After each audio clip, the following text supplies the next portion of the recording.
Hola! Tornem a fer un altre vídeo al País Valencià i avui anem a preguntar pels animals. Estaran a favor o estaran en contra de tindre animals de companyia?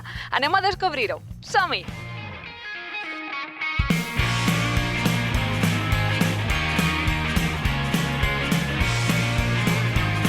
Quin és el teu animal preferit? Les tortugues. Per alguna raó, algun motiu en especial o...?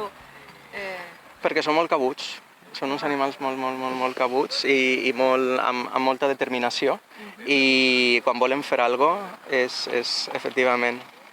Són com una inspiració per a vosaltres. Sí. Total. Sí, a mi m'agraden molt els animals, per supost és el gos. Jo tinc un gos de 15 anys, ja està molt malalt i vell, però bé, mini pincher, és roïn, és un dimoni, encara que jo li dic a l'Àngel, no?, per lo dimoni que és. M'agraden moltíssims els animals, jo crec que tots m'agraden. No m'atreviria a dir, al millor el tigre, pot ser. El tigre. El tigre sí, perquè amba, que diuen en Sibèria, és una perfecció.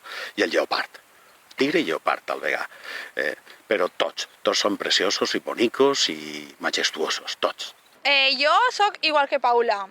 Tinc dos gossets menudets, són dos Yorkshire. Uno té 7 anys, l'altre té 14. I Com es diuen? un es diu Leon i l'altre es diu Alfie. El meu, l'àguila. Per què? Perquè llibertat, donar tots els valors que a mi me representa tots els valors que té la persona. Cuida, està atenta, és responsable. A mi m'encanten els cavalls, realment, que la pregunta era quin animal era el teu preferit, no? M'encanten els cavalls, no he pogut muntar mai, de xicoteta, però no me'n recorde. Els gossos?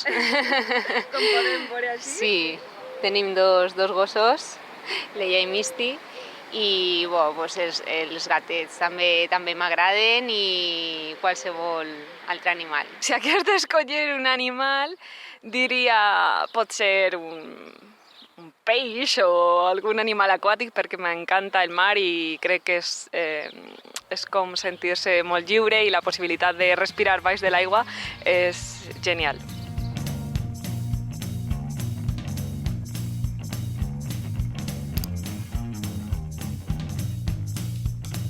I estàs a favor o en contra de tindre animals de companyia i per què? Sí, però no és que me fan companyia, és la meva família. Jo se me fa de dia en ells i se me fa de nit en ells. No m'agrada que tinguin i no m'agrada tindre, perquè els animals són animals i se tenen que apanyar. Nosaltres no puguem ni alimentar-los ni res. Però, sí, dona molt de goig veure un xiquet en un gosset. És una imatge que jo crec que a tots ens agrada molt, però no estaria a favor de les mascotes.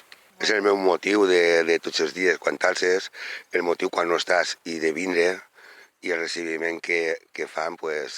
Fins la pandèmia no he tingut mai cap animal, cap mascota, fins que la meva xicona van començar, vam decidir tindre una gosseta, vam buscar una menudeta perquè com vivim en un pis i anem a estar poc de temps així, pues sempre és més fàcil de cuidar, diguem, i tampoc em pareix una cosa adequada tindre un gos gran en un pis, pues, diguem que avui en dia són de 90 metres quadrats l'estàndard. Comprenc i admetís que són a vegades necessaris. Ja no una persona que no puga veure, com un cec, que el gos li va marcant el camí, sinó per un xiquet emocionalment potser és molt interessant tindre una mascota, però... És que n'hi ha casos, és com tot, és que n'hi ha casos que se'n passen, perquè què fa un porc bengalí o senegalès així? Hi ha que dur-lo des de no sé on, entonces això és un crimen. Jo penso també que depèn de l'animal que siga, perquè ara, per exemple, els gossos i els gats, després de tant d'anys d'evolució, potser si els deixarés sols no sabrien viure. De fet, es veuen molts gossos que s'abandonen i moren perquè no poden, ja no tenen alimentació i tal, per l'evolució de tots els anys. I al contrari passa en els animals de circo o de zoo, que sí que no necessiten estar en un hàbit més gran per a poder córrer i tal. Així que depèn de l'animal que parlem. Per cert, avui ens patrocina italki. Italki és una plataforma per aprendre llengües en línia.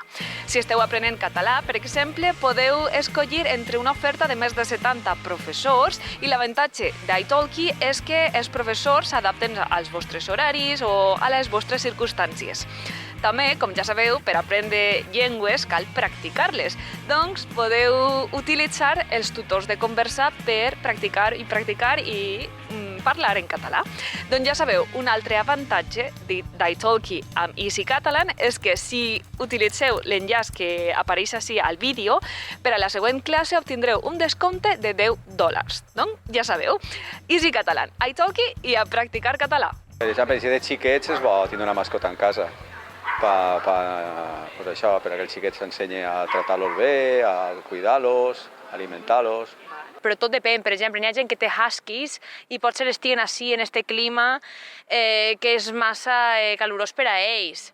Entonces, jo crec que tot depèn de l'animal i de la raça. En canvi, la meua, que és un mini pincher, està molt bé a casa i si la deixara abandonada al carrer no sobreviuria ni un dia. Depèn. Si tens una mascota, té que ser per a cuidar-la. Sí, i tens que saber quines són les necessitats que té,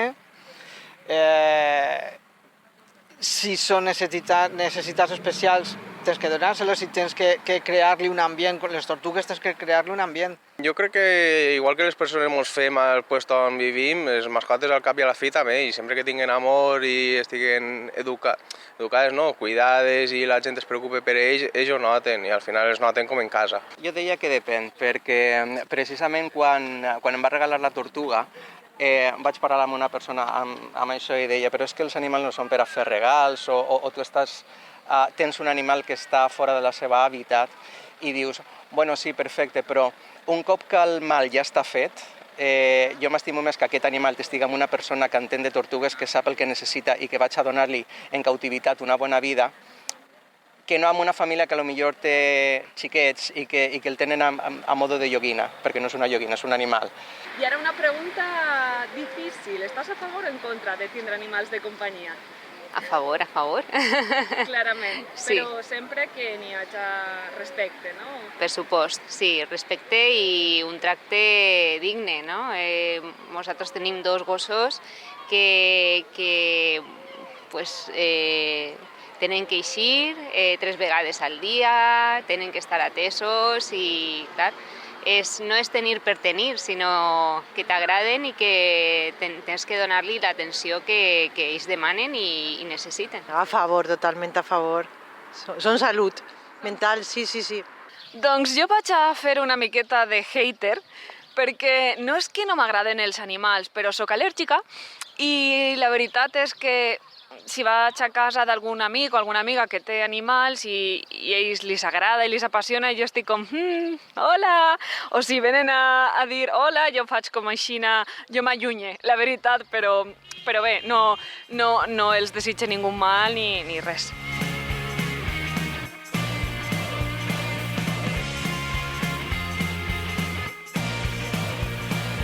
Si els animals poguessin parlar, què creus que li dirien a les persones? Dóna'm més menjar. No tinc prou. No en tinc prou. De lo bo no en tinc prou mai. Què ens dirien? La veritat és que no ho sé. Jo crec que alguns es donarien les gràcies, per exemple, els que vas a un refugi d'animals i els agarres, i altres pot ser que ens digueren de tot, paraules malsones, tot el que farà falta, perquè, per exemple, el maltractament dels animals, pobrets, que hi ha alguns que els agafes i només tu vas a netejar en la granera i en seguida se'n van correguent, ens podrien dir de tot. Jo crec que, com les persones, no? Conforme el tracte que ells hagin tingut, el dirien una cosa o una altra. Que estem tontos. Algun exemple? Per què? Perquè anem correguent o... Perquè anem correguent, estem a cada volta barallant-nos uns en altres i així és la vida. I també que estem carregant prou el planeta en ells i estem destrossant tot, podríem dir, perquè el seu hàbitat ja quasi no queda, el seu hàbitat natural. Els animals parlen. A mi el meu me parlen. I què et diuen? Què diuen? De tot. Pues saben quan estic mal, sobretot la gosseta, que ja du anys en mi, i en la mira, saps? Sí, sí. Jo pense en algunes fotos que he vist per les redes socials, n'hi ha canvi de rols. Ja es veu les persones siguent animals i viceversa. I jo trobo que seria un poc així, que ens tindríem que ficar en la pell a voltes d'ells, perquè si ells pogueren parlar, molts dirien que no estan bé i que n'hi ha que canviar moltes coses. Sigueu molt civilitzats, com nosaltres. Que aprengueren d'ells, de la seva lealtat, sobretot, i de la bondat, i que tot és més senzill del que pareix, que els problemes són també els que nosaltres també mos imaginem i que la vida és més senzilla. Doncs jo crec que ens dirien que tenim molta sort, que hem de respectar el món on vivim, perquè que nosaltres sapiguem solament tenim un món i que hem de respectar també els animals i perquè tots coexistim al mateix planeta. Aleshores, be friendly. Jo trobo que el nostre futur sí que és anar cap a una alimentació més vegetariana o vegana, per això, per totes les fàbriques que n'hi ha d'animals, i és això, no mos dirien res bonico, segur. A lo millor els nostres gossos, de nosaltres tres, encantats de la vida. Mos dirien, trau-me a passejar i poc més. Però pensant en general, tots els altres, la veritat és una pena les condicions en les que estan. Esperem que vos hagi agradat el vídeo i ja sabeu, si teniu animals, si no teniu, si esteu d'acord, si no esteu d'acord, podeu escriure-nos comentaris així al final del vídeo, estarem encantats de llegir-vos i com sempre ens tornem a veure molt pronte fent entrevistes al carrer. Adeu! Pues moltes vegades m'imagino que diran, Mante, deixa'm en pau. Deixa'm tranquil, no? Sí. I mante, què significa mante? Oh, mante és una expressió valenciana que jo crec que no se pot traduir. És cariño, és hola, és querido. No sé, és una traducció molt difícil.